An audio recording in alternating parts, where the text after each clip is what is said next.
Okay. Well, as I said, I'm Janet White from Boomstick Comics. So wonderful to meet you both because I needed something original. So thank you. Thank you very much. Warms the heart. Love it. As well as lovely homages to Terminator. Yeah, absolutely. That's definitely in there. Yeah, a bunch of things that we all sort of grew up with. We're big 80s kids, and we loved things like The Last Starfighter Yep. Me too. Flight of the Navigator, and E.T. I mean, there's a lot of references from our past 80s films that just had that wish fulfillment that was so 80s, just through and through. Yeah. And we wanted to do the 2018 version of that, something that felt like it could still be a little indie in spirit, but have big ideas and big genre concepts and put the two things together. Oh, okay. Well, I was noticing with the alien, I guess, cleaners is how Yeah, with the cleaners, yeah. Kind of reminded me of the Wraith. Yeah, we've heard a a few bunch of people that. have said that. We didn't come up on the Wraith, but I still don't think I've ever seen it. it's definitely got a bunch of influences on those guys. We love. There was a whole thing online with these conceptual illustrators combining sort of modern wardrobe with ultra sort of sci-fi tech, and that was always something that we really loved. Like clothes with metal, basically. So we wanted to put that on film. We hadn't really seen that in a movie before. Yeah. So we found this awesome guy, Navan, an illustrator up in Montreal, and helped us out with those helmets, which have a very badass look to them. And we wanted them to be faceless. We wanted it to not specifically have eyes, and so you don't really know what we're dealing with. I mean, this could be government, this could be future, this could be alien. It's kind of, you'd have to check out the movie to really see exactly what we're dealing with. Yeah, I confess, I kind of thought that maybe that was Zoe behind one of those masks. Oh, really? Interesting. I don't You do would have seen research. those blonde dreads coming down. Yeah, exactly. I do not do research prior to watching movies. I don't want to color my That's awesome. observation of it, and I was just like, is that her? That's kind of short. Firstly, I love that. Going in blind is always amazing. I think there's even a term for that I've forgotten, but people generally watch way too much when it comes to trailers and teasers and posters, so that's awesome. Yeah, marketing is an interesting one. You gotta tease, you gotta get them excited, but you can't give too much away. Yeah. Well, I have a good question for you, just impromptu now. I personally think that trailers have gotten way too long. Yeah. They're completely revealing basically We agree. all your good stuff, and then Yeah. people get somewhat watching the film. Are you Definitely. in agreement? And what was your take on? I've got an Go for opinion it. of this. Dude, we should talk at the same time because we both have opinions. Go. My pet peeve is the trailer before the trailer. These little 5-second things, because it's all about catching people as quick as possible. People turn off, people flick by. You've got 5 seconds to get That's 'em. like being around for maybe a year, less than a year. So you see a lot of modern trailers with like a little teaser and then the trailer begins. It's like, man. I don't need a trailer before the trailer. Come on. So, Look, I got a lot of opinions about this. I think definitely we're revealing too much. I think the duration's too long. I'm not a fan of seeing the whole movie and then going in. I think expectation is everything right now. I think we're dealing with a cynical world, and when you promise them something or show them too much and then they're walking into a movie and it plays with their expectation too much, I think it leads to disappointment, and that's the last thing we would want to do on a movie like this. Hopefully, you went in blind, but hopefully you had the best there's still some perspective. secrets out there. yeah, it's nice to go in not knowing anything. It's ruined a couple of movies for me, but I so could that's see why that. was like, I'm I could just see gonna that. stop doing that. Because I've been critiquing film since I was a kid, Right. without All right. even knowing I was doing that.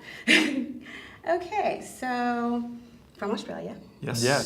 and Is the I'm accent still loving- there, just a little bit? No, research. Okay, yeah, makes sense. In other words, she cannot tell, Josh. No, can't tell. You sound like a little American. Just a little bit. Okay, but it's been a resurgence, really, of Australian actors and directors. So I was just wondering, how does being from Australia influence your work? Interesting. I mean, this is a film about outsiders, and we see Eli in his own family, in his own world, doesn't have the most friends in the world. That's kind of how he considers himself. And I guess we come from one of the more isolated continents on the planet. Yeah. And the Australian thing is that we have to compete with, Britain and American movies, and we got to do our own thing. So a lot of the time, talent that rises to the top either goes out to London or goes over to LA. And so you'll see a lot of Aussie actors and directors and cinematographers and a lot of But why talent. do you think it is that we've got such high numbers of talent? Which is so good. I don't know the answer to that. I but feel like there are so many actors that if you go down the list with the general American people, they don't even know that they're Australian. They just assume that they're American. all right, we're going to test. Uh-oh. No, I took Australian film in college, so... Oh, okay. So you should Lord know more help me than if I most. can't get it right. That's a class. Yeah. Okay, That's cool. So, Kate Blanchett. I didn't know. Okay, good. Chris Hemsworth. Yes, of course. Toni Collette. Yes, I love Muriel's Wedding. Okay. Wow. Yes. See, you're the audience. Guy Pearce. Yes, definitely. Because I saw Priscilla, Queen of the Desert. Yes. Naomi Watts? No, I did not know Naomi Yeah, Watts. she's Australian. That's one. Come on. Ah. Obviously Heath Ledger back in the day. Yes. Rest in peace. Who else we got? I mean, dude, there's so many. See, Russell Where's Crowe you? is one that is argued about because he spent time in New Zealand. I think he's born. He's New Zealander, yeah. He's a Kiwi, Ah. but He sounds a lot about of as people Australian move as he over gets. to Australia and they become Australian in a way. We claim them, just like Canadians and Americans. Yes. Gotcha.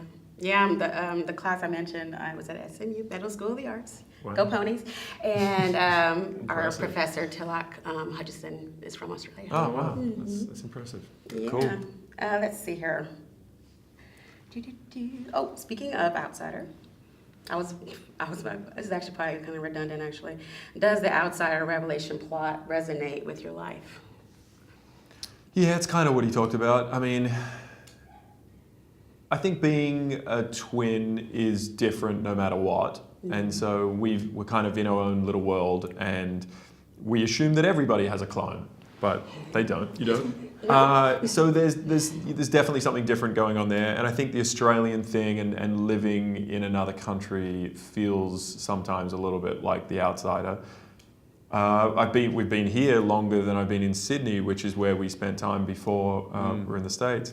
So yeah, I guess the feeling of where is home and where do where can you go back to and all of that stuff plays into the outsider theme for sure. I think also being a director in this country as a guest, you want to reach the top. You're here for a reason. That's why we moved out here to pursue directing and advertising, and then now ultimately in feature films. And so yeah, we're trying to compete.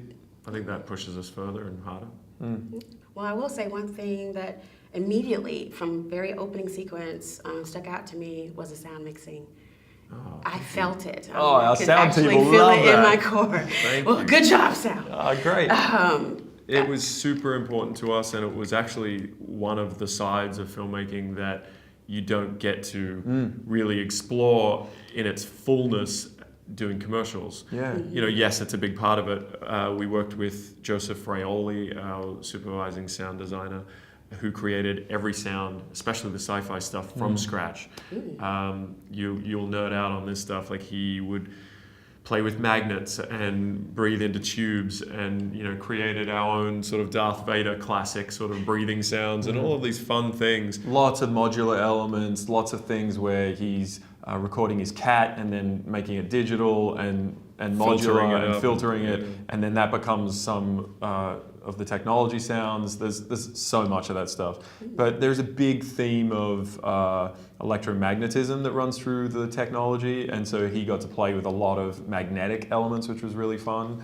So yeah, we had a ball doing that, and then you're sitting in a dark room mixing the film for weeks, and we'd never experienced that before, going back to the same room and just moving on to the next section of the film, and you get down to every door slam and every click and every pickup, and it's all there and you get to tweak it all, and it's really satisfying, I gotta say.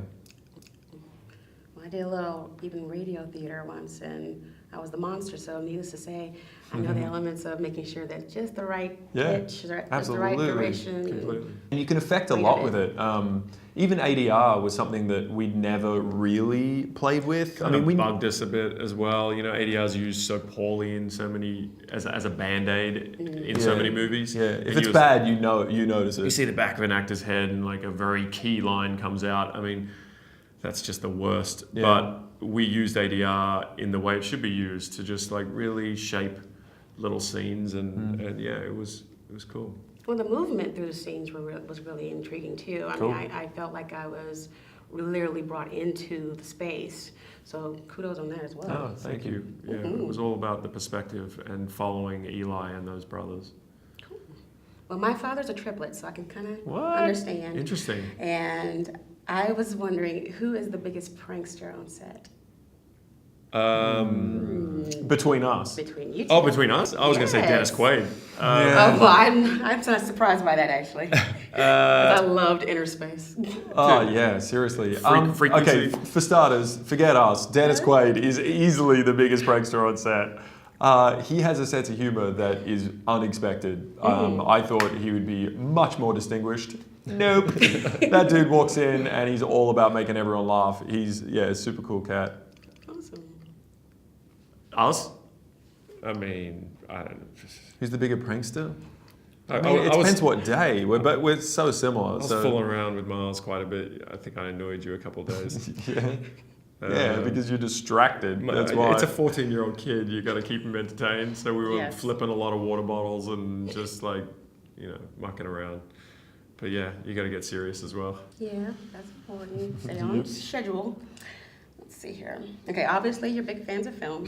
Yeah. So what are some of your favorite scenes that have stuck with you over the years and inspired you? There's so many. I mean, start ripping them out. Well, one that comes to mind that we talked about and was kind of a fun influence on. There is a scene of Franco urinating. I'll leave it at that. That was kind of loosely inspired by No Country for Old Men. Yeah. That kind of I sensibility. mean, the coin scene in No Country for Old Men is still one of the best scenes ever committed to film. So I would definitely go there. And the casino in this film is called the Lucky Quarter, based off that scene. That's Ooh. true. Yeah, little tidbit for you. That's Oh, true. lucky quarter. Can you think of anything? I'm just running through a million movies in my head, like non-stop. I go back to things like Flight of the Navigator that I rewatched fairly recently, and it did hold up for me. And it was very nostalgic to watch. But Yeah. just those kind of scenes where you're following this young protagonist, and something insane happens, and you're in his shoes, and his whole world changes. Yeah. I like it when a scene is doing more than one thing and when it's combining two contrasting elements like humor and emotion, for example. And so like Good Will Hunting, the scene with Robin Williams and Matt, and they're in the room and they're just talking, and it goes from literal belly laughs to like tears in 15 seconds or something. That's one of the best scenes I can remember. Yeah, good call. I think things that are hard to define, movies that are hard to define, scenes, Something that's complicated. tones that are hard to define, that's what really interests us. I can see that. Okay, so I'm going to go to the very, very beginning. Why did you choose film? Back in the day, like as why did you choose to filmmakers, pursue? well, I think we have always been creative. We were pencil illustrators for a long time. Yeah, we thought we were going to be comic book artists, and that never happened. I think we quite quickly. Time's not over. No, but we're doing okay, so we'll stick with Might it. stick with this for a little bit. But we ended up becoming designers, and we were doing a lot of motion graphics and animation and things like that, and we learnt the visual effects post side of filmmaking quite quickly, had good relationships there, Yep. and then crossed over at a similar time into directing music videos and small ads and things like that. And so our advertising careers of about 15 years together was really our lead into feature films. Yeah. So it's been going for a while. I think we've also been photographers for so long that it makes a lot of sense to combine love of cinematography, but also performance and storytelling. And so when we both figured out that we like telling stories, and we probably like that better than the design side of things, it just made sense to get into film. I can understand that. It's been a passion of mine since I was a kid. Sweet. So, are we good on time? Can I ask one more question? Of course. Don't Don't look at these Yeah, guys. look at us. Look at us. Right here. Right here. All right, we'll do. It's not exactly a hard thing to do. Okay, so what's next on the horizon? Well, we've got a bunch of different things. We like to think we're idea people. We're not necessarily screenwriters. We definitely didn't write this one. This was done by a guy called Dan Casey that we collaborated with. But we love coming up with little nuggets of ideas that we can brainstorm with each other and get to a place where we're like, that feels like a movie we'd want to watch. And there's a handful of those things hanging around that we're waiting to find homes for. Some of them we have found homes for and we're developing in the background. Yeah, some are close to being announced, but there's some fun things we're going to play with. We're really excited about a TV series that we're developing at the moment. So Oh, wonderful. yeah, we'll be around. You'll see. Cool. Okay, I said one, but can No, one quick no, one? Yes. I said don't Okay, get it. Don't look at choose him. your comic book persona. Choose our comic book Like, persona. if you could be any superhero, that's a more commonly way to ask. What would you be, or what kind of power would you have? I mean, generally, or a very specific character that exists. Your choice. Either one. Go. I'm thinking back to the books that I like. I would probably be Black Sad. It's Obscure. It's a noir detective that's like a cat. It's a French book. It's French. That needs to be a movie. By the way. They need to make that into a movie like tomorrow. I always liked the book by Brian K. Vaughan, Ex Machina. It's about a guy that can sort of communicate with technology and machines, and that was really unique perspective because I hadn't seen that before. Yeah, there's something cool about that. Nice. Good choices.